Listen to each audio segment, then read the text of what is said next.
Where else would you rather be than right here, right now, tuning in to Bills Central Radio. Time now for Bills Central Radio with ProFootballCentral.com's Chris Brown and BillsMafia.com Del Reid. Let's go, Buffalo. Let's go, Buffalo. Let's go, Buffalo. Touchdown, rain, sleet, or snow. Let's go, Buffalo. Let's go, Buffalo. Let's go, Buffalo. Defense, rain, sleet, or snow. Let's go. And we are here on Bills Central Radio. My name is Chris Brown. I am joined by the co-host of the show, Del Reid. How are we doing today, Del? What's going on, man? How you doing? I'm doing fantastic. Looks like we had a visitor today in Orchard Park by the name of Montel Owens. How does that sound to you? Fantastic. I put a tweet out after it was announced by, I think it was Mark Gaughan was the first one to announce it. And I've got a bunch of Jags fans that follow me, and they immediately started chiming in, just talking about how great this guy was and how he'd be a huge asset. Now, you think he is a great special teams player. For those that don't know him, coming out of Jacksonville, he's played there for 7 years. He was an undrafted free agent, signed with Jacksonville, and made himself to a couple of Pro Bowls, being on special teams, set the Jacksonville Jaguars single season record for most tackles on special teams. And, you know, as we all know, it's one of the three dimensions of the football game, and it could be a pivotal part of the game. And I think adding someone like Montel Owens would be a great signing for the Bills, being that some of their guys have left, in the likes of Corey McIntyre. So I think it'd be a great fit for the Bills. Yeah, absolutely. The special teams captain from 2012 isn't on the squad anymore. And you look at championship teams, and they succeed in all three phases of the game, not just two. So I think that anything you can add to your special teams that has a proven track record is a good addition. And you think about the fact that this guy was an alternate in 2010 and then was voted to the Pro Bowl 2011. That's great. That would be great to have. In fact, one of the Jags fans I spoke to this morning said that the reason he wasn't in the 2012 Pro Bowl, and of course this is his opinion, but the reason Owens wasn't in the 2012 Pro Bowl was because he actually was running the ball more and didn't get as much play on special teams. So yeah, that'd be fantastic. Now, do you think he could come in and potentially take the third string running back position and compete with Rashard Choice? Well, possibly. It depends on how they want to fit him in. I saw a couple websites, not too many today, that actually had him listed as a fullback, but nothing like that I would really call it something that was like a legitimate type site. But he had been mentioned as a fullback a few times. So, possibly he fills that role. But whether it's at a fullback position or a third string running back, Coach Marrone has made no qualms about the fact that there's going to be a competition at every position on the roster. And competition, I think, is something that hasn't really been a huge factor over the past couple of years in training camp. So they say iron sharpens iron. So there's nothing wrong with having a little competition in camp. Oh, absolutely. Now, what do you think about the organization, not holding back now, going after, everybody that they think can improve the team? At times we felt as fans we weren't getting that credibility, and now for some reason, we're getting in the new regime, we're going right after guys. There wasn't much word about Owens being in Buffalo until a couple people reported that he was on the sideline in Bills gear. So what are your thoughts on, the organization going out and getting their guys now and not fooling around anymore? I think it's fantastic. They're always looking to improve, and they're continuing to scour the free agent class and the waiver wire and make moves. They showed that last week when they signed Mickey Schuler, fresh off being cut by the Raiders, and now they're giving a look at Owens. So that'll be I think that'll be a thing, right? We'll see how it pans out going forward. But one thing that's also not about this front office is the fact that Whaley apparently has the same tight-lipped operation in place that Buddy Nix had. Like, you didn't even hear about Owens, coming to Buffalo or anything like that until reporters started tweeting he's in Bills issued gear. Oh, absolutely, and that's something we touched on a couple episodes ago, was the fact that Whaley was going to be taking over, and he had been announced as the new general manager. And during his press conference, somebody asked about the contract situations with Bird and everything, and he said, once again, we will not be negotiating through the media, and to keep along the lines of being a tight-lipped. Whaley seems to be on that same footing and keeping everything tight-lipped within the organization. Yeah, absolutely. It's exciting times, right now. Hope springs eternal, and every year it seems like they have some new way to market it to us, but at least this is a new angle. Absolutely. Well, we have a special guest today joining us on the show. We can get his perspective of the potential of his ex-teammate, Montel Owens, joining the Bills. We have wide receiver of the Bills, Kevin Elliott, coming up, appearing on the show. We'll ask him a couple of questions, get to know him a little bit, and his take on Montel Owens. So if you want to go ahead and stay tuned, we will have Kevin Elliott right after the break. What's up? This is Arthur Motes, number 52 of the Buffalo Bills, and you're listening to Bills Central Podcast on Pro Football Central. Go Bills! And we are live here on Bills Central Radio. This is your host, Chris Brown. I am joined by the co-host of the show, Reid. How are we doing today on this fine afternoon? Beautiful. Fantastic, man. Great weather outside. Oh, absolutely. Can't complain for sure. Beats that cold weather and snow and all that jazz. On today's show, we have a special guest.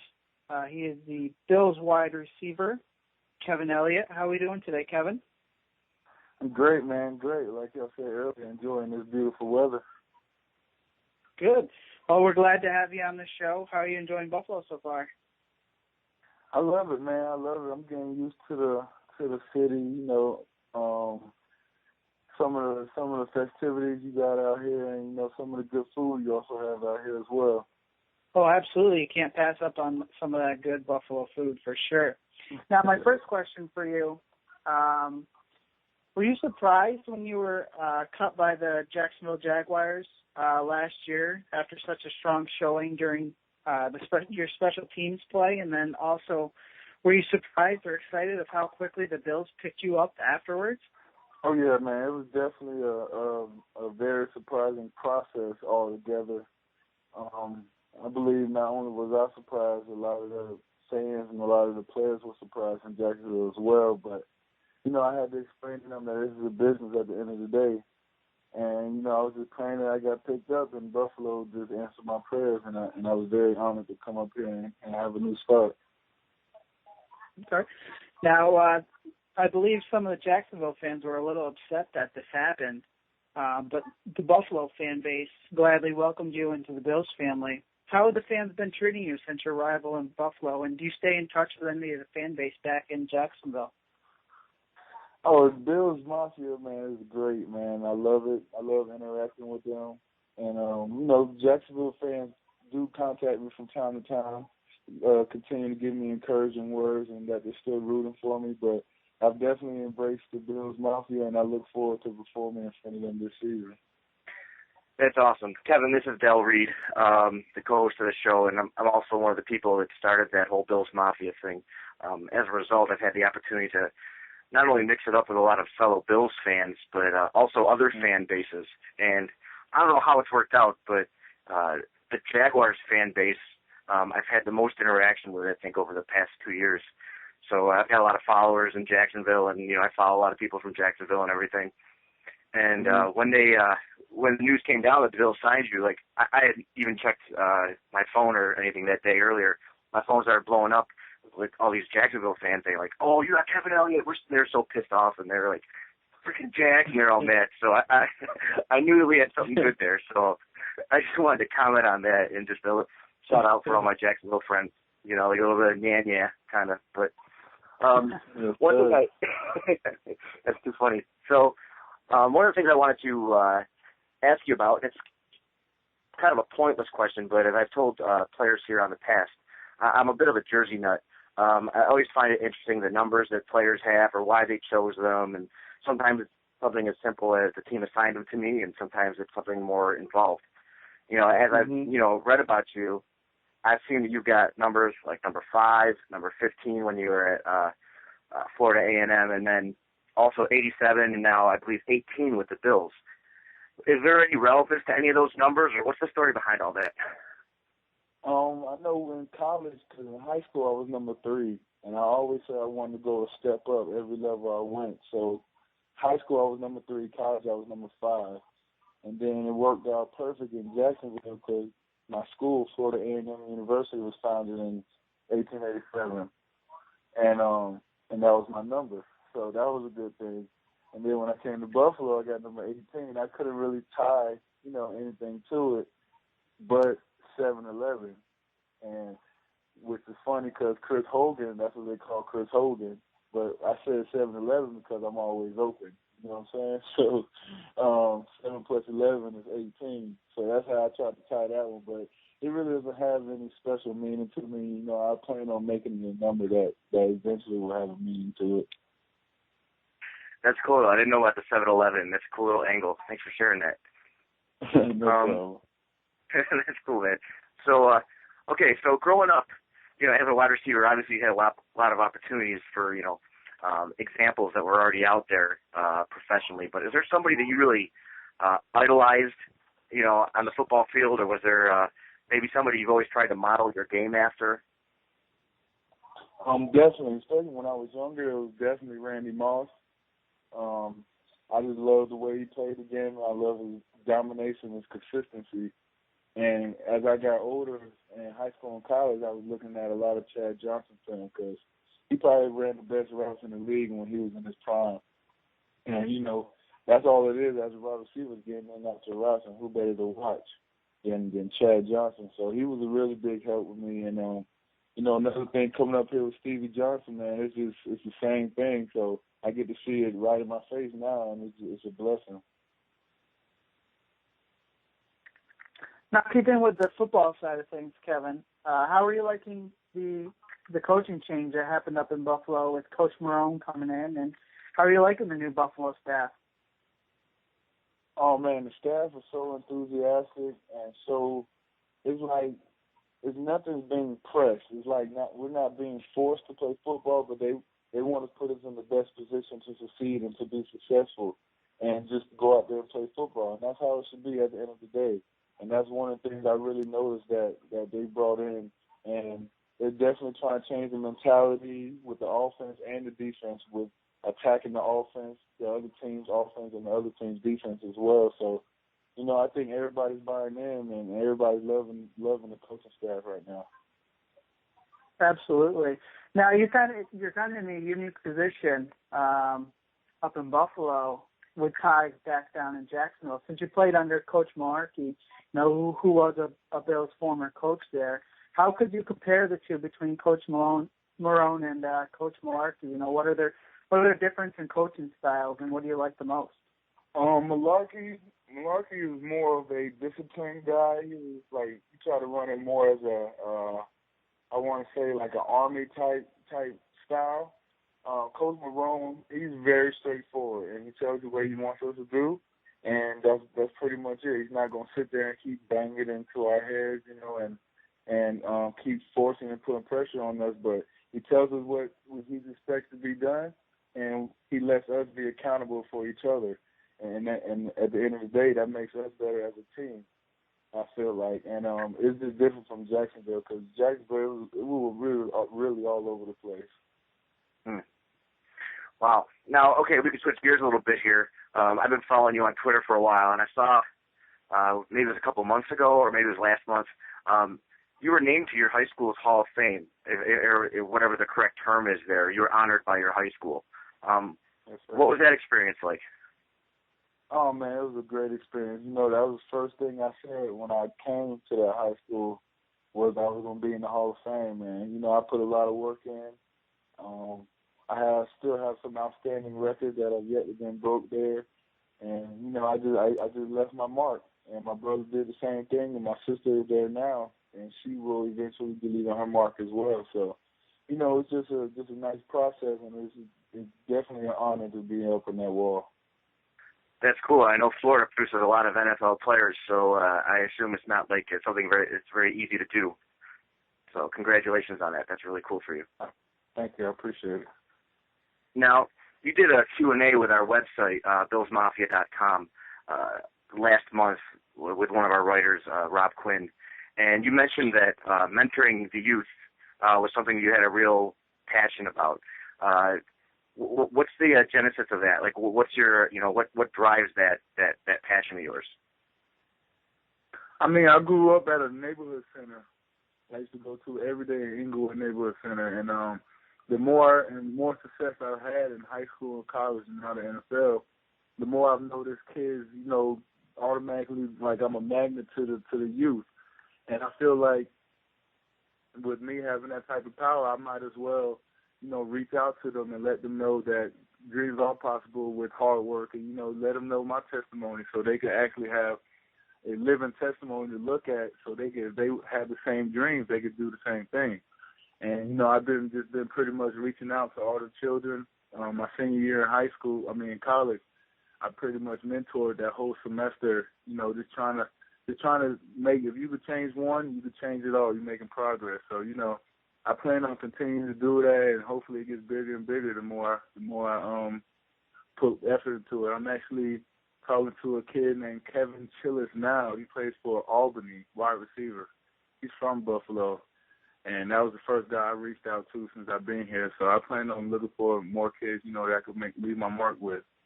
Now, keeping a trend with the idea of mentoring the youth and youth within the NFL, looking at the Bills roster, if you take a look at the wide receiver position, there's a lot of youth there. A couple of guys coming in new this year with Goodwin, the likes of Robert Woods.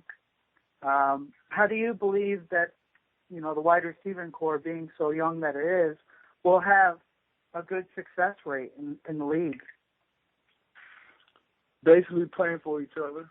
We have great leaders in the room, Brad Smith and Stevie Johnson. They've been in the league for a while, and, they know all the tricks of the trade. We have a great coach in Ike Hilliard, man.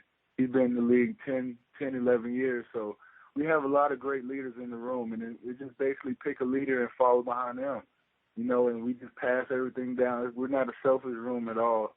We don't know something out on the field, we help each other, we communicate. So I think that's what's really going to allow us to thrive this year during the season, is us playing for each other and caring for each other.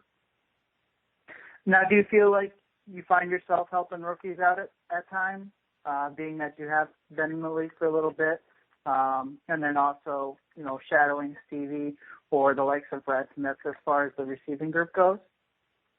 Oh, yeah, definitely. They look at me as a veteran, not knowing that I've only been in the league 1 year. So I just take my experiences and try to help them out, because I know exactly what they're going through right now as far as, being on a new team, the NFL team, trying to make a good impression. So I just try, any question they have, I just try to answer them and just let them know my experiences and how I went by, going through these transitions that they're going through right now. Absolutely. All right, now taking that whole idea of being on a new team, there was another former Jaguar at practice today. It was all over Twitter, Montel Owens. Anything you can share with us about him, having been in Jacksonville the past year yourself? Oh, man, that is the hardest working guy and the special teams guru of them all. I seen him at practice today. We spoke for a brief moment.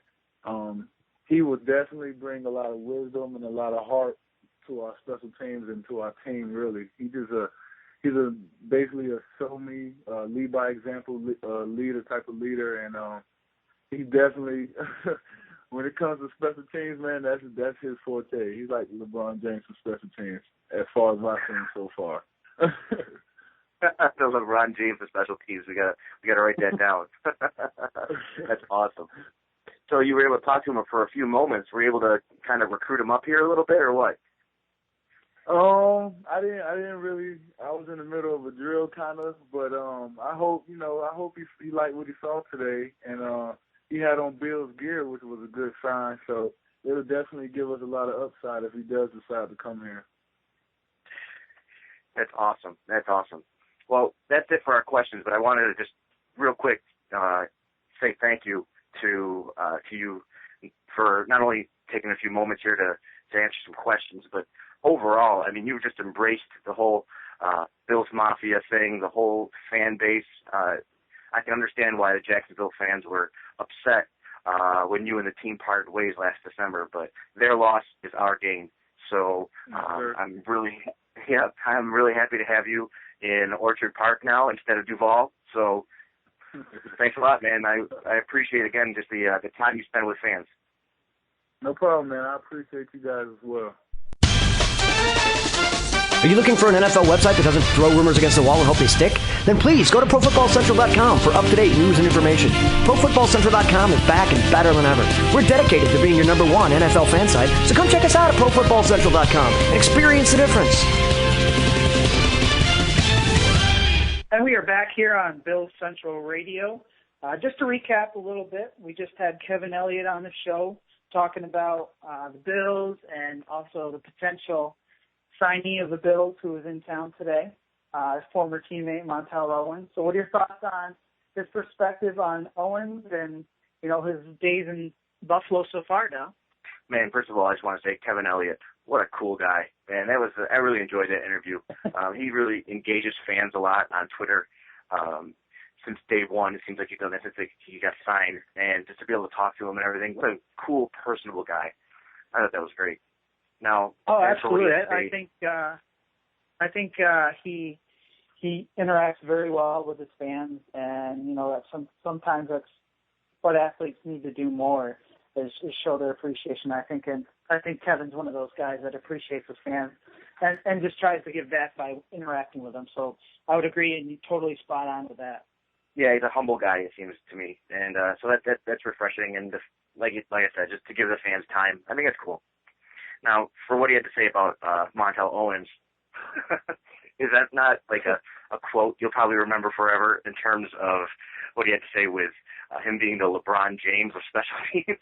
I thought that was great. I'm never going to forget that quote. It's if he gets signed by the Bills, that's a pretty strong statement he's going to have to live up to. But that was pretty awesome. Oh yeah, absolutely. And we had asked him about his unique situation where he was under Coach Mularkey and then the difference between Coach Marone, and he almost stated that it went full circle, and it was two different perspectives. And he said, they're both supporting, which is good to hear. Both coaches are out there to support their players and help them, succeed and help the organizations win and everything. So, I think it's great, that he's up in Buffalo, and I hope his ex-teammate comes along with him for sure, and I hope the Bills, sign him, and I hope he liked what he saw today when he was on the practice field, on the sidelines in Bills gear. I'm sure most fans could get used to seeing him in Bills gear for 4 times now. Yeah, without a doubt. And based on everything we've heard about Coach Marone, it sure seems like when players visit, they're going to want to play for this guy. You hear all the sound bites, and you've heard just all the things that the players have said to us, like Eric Wood said last week. Just the guy just puts his money where his mouth is, and it seems like a really great, supportive, straightforward coach to play for. Oh yeah, and I think a lot of players are looking for that. That straightforward coach that'll hand it to them and just tell them, this is how it is, and not sugarcoat anything. And I believe that's what some of these guys on the team need, is that stability factor, and having a coach out there that can do that can maybe even make them strive for success a little bit more, throughout their careers. Yeah, definitely, without a doubt. And then just also with Owens, you got to think that if he's being told by coach that there's competition at every position, and this guy's a 2-time Pro Bowler, you got to think that he's got to be looking at the squad and thinking, I can make my mark. I could definitely get some playing time here. I could stick around at this place. So maybe it comes down to money. And he's been free agent for a while, so I'm not sure what the demand is. So they should be able to, I think, come to an agreement, it would seem, barring any unknown outside factors. Oh, absolutely. I can't agree more with, that whole statement right there for sure. All right. Well, we thank you for listening this week to the Bills Central Radio. We will have something coming up for you fans next week. Once again, my name is Chris Brown, and I'm here with the co-host, Reid. And we'd like to thank you for joining us this week on Bills Central Radio, and we look forward to hearing the feedback from you fans and what you thought about the interview with Kevin Elliott, and also any perspectives that you might want to add on the Montel Owens potentially signing with the Buffalo Bills. Go Bills. And more. Log on to ProFootballCentral.com. Shout. Let's go, Buffalo. Let's go, Buffalo. Let's go, Buffalo. Touchdown, rain, sleet, or snow. Let's go, Buffalo. Let's go, Buffalo. Let's go,